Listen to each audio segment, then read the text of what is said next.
ಎಲ್ಲ ಜ್ಞಾನ ಬಂಧುಗಳೇ, ಈಗ ನಮ್ಮ ಜ್ಯೋತಿ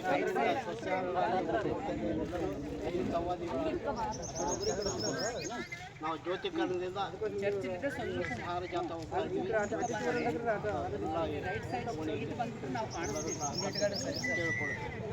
ನಿಮಗೆ ಎಲ್ಲರೂ ಸಹಕಾರ ಕೊಡಬೇಕು. ಇಲ್ಲಿರೋ ಜ್ಯೋತಿ ಕಾಲೋನಿ, ರಾಧಾಕೃಷ್ಣ ಕಾಲೋನಿ, ಸೂರ್ಯನಗರ ಮತ್ತು ಇನ್ನು ಉಳಿದ ಎಲ್ಲ ಕಾಲೋನಿಗಳ ಜೊತೆ ಜನರು ಸಹಿತ ಈ ರ್ಯಾಲಿಗೆ ಸಹಕಾರ ಕೊಡಬೇಕು. ನಮ್ಮ ಏನು ನಡೆಸ್ತಾ ಇದ್ದೀವಿ ಸಸ್ಯಾಹಾರ ಜಾಥಾನ ಧ್ಯಾನ ಜಗತ್ತನ್ನು ಅಭಿವೃದ್ಧಿ ಪಡಿಸ್ಬೇಕು ನಾವೆಲ್ಲರೂ ಅಂತೇಳಿ ಎಲ್ಲರೂ ಸಹಕಾರ ಕೊಡಬೇಕು ಅಂತ ಕೇಳ್ತಾ ಇದ್ದೀನಿ. ದಯವಿಟ್ಟು ಎಲ್ಲರೂ ಸಹಕಾರ ಕೊಡ್ರಿ ಅಂತೇಳಿ ನಾನು ಮಾತನ್ನು ಮುಗಿಸ್ತಾ ಇದ್ದೀನಿ. ಥ್ಯಾಂಕ್ ಯು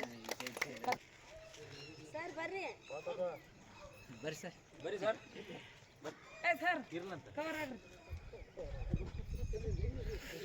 ಬಸವರಾಜ್ ಸರ್, ನೀವು ಮಾತಾಡ್ರಿ, ಬರ್ತಾರೆ, ಎಲ್ಲರೂ ಬರ್ತಾರೆ. ಧರ್ಮಗಳಲ್ಲಿ ಅಹಿಂಸಾ ಧರ್ಮ, ಅಹಿಂಸಾ ಧರ್ಮವನ್ನೇ ಅಹಿಂಸೋ ಪರಮೋ ಧರ್ಮ ಅಂತ ಹೇಳ್ತಾರೆ. ಏತಕ್ಕಾಗಿ ಅಹಿಂಸೋ ಪರಮ ಧರ್ಮ ಅಂದರೆ ಎಲ್ಲ 9 ಧರ್ಮಗಳಲ್ಲಿ ಅಹಿಂಸಾ ಪರಮ ಧರ್ಮ ಭಾಳ ಅತ್ಯುನ್ನತವಾದದ್ದು, ಅತ್ಯುತ್ಕೃಷ್ಟವಾದದ್ದು ಅಂತ ಹೇಳ್ತಾರೆ.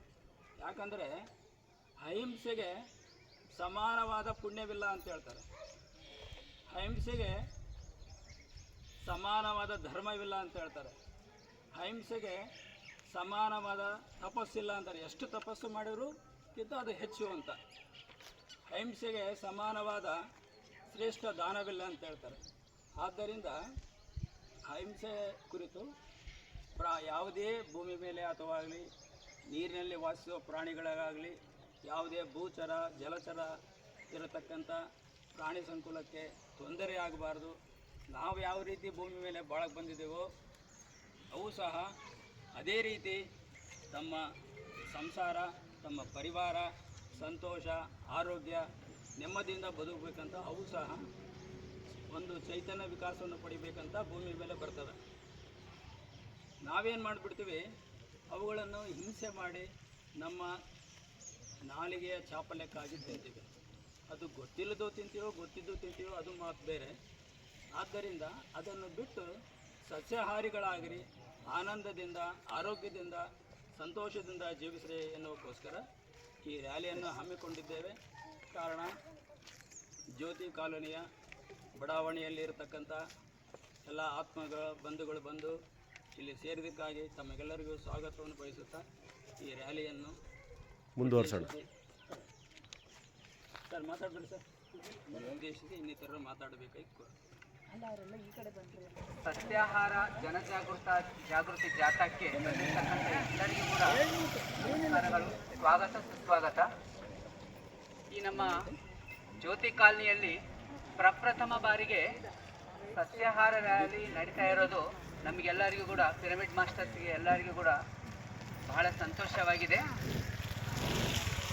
ನಮಗೆ ತಿನ್ನೋದಕ್ಕೆ ಇಷ್ಟೊಂದು ಆಹಾರ ಇದ್ದರೂ ಕೂಡ ನಾವೇನು ಮಾಡ್ತಿದ್ದೀವಿ ಅಂದರೆ, ಮಾನವರು ಕೋಳಿನ, ಕುರಿನ, ಮೀನುಗಳನ್ನು ಸಾಯಿಸಿ ಆ ಹೆಣವನ್ನು ಹೊಟ್ಟೆಯಲ್ಲಿ ಇಟ್ಕೊಂಡು ಅದನ್ನೊಂದು ಆಹಾರ ಅಂತ ಭಾವಿಸ್ತಾ ಇದ್ದಾರೆ.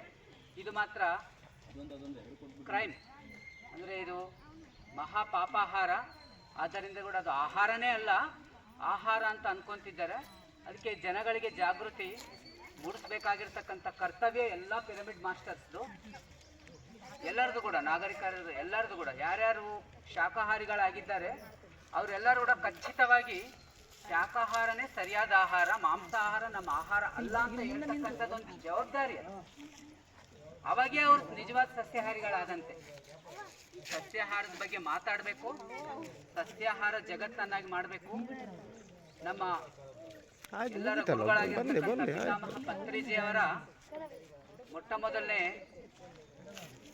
ಕಾನ್ಸೆಪ್ಟ್ ಏನಂದ್ರೆ ಸಸ್ಯಾಹಾರ ಜಗತ್ತು, ನಂತರ ಧ್ಯಾನ ಜಗತ್ತು, ಆಮೇಲೆ ಪಿರಮಿಡ್ ಜಗತ್ತು ಅಂತಾರ. ಆದರೆ ಸಸ್ಯಾಹಾರ ಜಗತ್ತು ಆಗಬೇಕು ಅಂದರೆ ಪ್ರತಿಯೊಬ್ಬರು ಕೂಡ ನಮ್ಮ ನಮ್ಮ ಕರ್ತವ್ಯವನ್ನು ನಾವು ಮಾಡಬೇಕು. ಆದ್ದರಿಂದ ಜ್ಯೋತಿ ಕಾಲನಿ ಇತಿಹಾಸದಲ್ಲಿ ನಾನು ತಿಳಿದ ಮಟ್ಟಿಗೆ ಪ್ರಥಮ ಬಾರಿ ಅಂದ್ಕೊಂಡಿದ್ದೀನಿ. ಇಲ್ಲಿರ್ತಕ್ಕಂಥ ನಮ್ಮ ಇಲ್ಲಿರೋ ನಾಗರಿಕರಿಗೆ ಎಲ್ಲರಿಗೂ ಕೂಡ ಗೊತ್ತಿರ್ಬೋದು, ಫಸ್ಟ್ ಟೈಮ್ ಇರ್ಬೋದು ಇದು. ಆದ್ದರಿಂದ ಇದನ್ನು ನಾವು ಯಶಸ್ವಿಯಾಗಿ ತೆಗೆದುಕೊಂಡು ಹೋಗೋಣ. ಇನ್ನು ಇಂಥ ರ್ಯಾಲಿಗಳು ಬಹಳಷ್ಟು ನಡಿಬೇಕು ಅಂತಂದೇಳಿ ನಮ್ಮೆಲ್ಲರದ್ದು ಒಂದು ಆಸೆ. Thank you sir. ಈ ದಿನ ಶಾಕಾಹಾರ ರ್ಯಾಲಿ ಈ ಒಂದು ಜ್ಯೋತಿ ಕಾಲೋನಿಯಲ್ಲಿ ನಡೆಯೋದು ಬದ್ರಿ ಅವರ ಒಂದು ಮೆಸೇಜ್ ಅಂತ ಹೇಳ್ತಾ ಇದ್ದಾರೆ. ಆದರೆ ಎಲ್ಲೇ ಒಂದು ರ್ಯಾಲಿ ನಡೀಲಿ ಅಲ್ಲಿ ಒಂದು ಶಕ್ತಿಪಾತ ಅನ್ನೋದು ಹುಟ್ಟುತ್ತೆ. ಆ ವೈಬ್ರೇಷನಿಂದನೇ ಎಷ್ಟೋ ಚೇಂಜಸ್ ಅನ್ನೋದು ಬರುತ್ತೆ. ಅದಕ್ಕಾಗಾದರೂ ನಾವು ರ್ಯಾಲೀಸ್ ಮಾಡಬೇಕು. ಎಲ್ಲೆಲ್ಲಿ ರ್ಯಾಲೀಸ್ ನಡೀತೋ ಅಲ್ಲಿ ಆ ಎನರ್ಜಿ ಸ್ಪ್ರೆಡ್ ಆಗಿ ಆ ಎನರ್ಜಿಲಿಂದ ಕೂಡ ಚೇಂಜಸ್ ಅನ್ನೋದು ಬರುತ್ತೆ. ಅದೇ ಥರ ಮೆಸೇಜ್ ಕೂಡ ನಾವು ಎಲ್ಲರಿಗೂ ಮುಟ್ಟಿಸಿದಂಗೆ ಆಗುತ್ತೆ.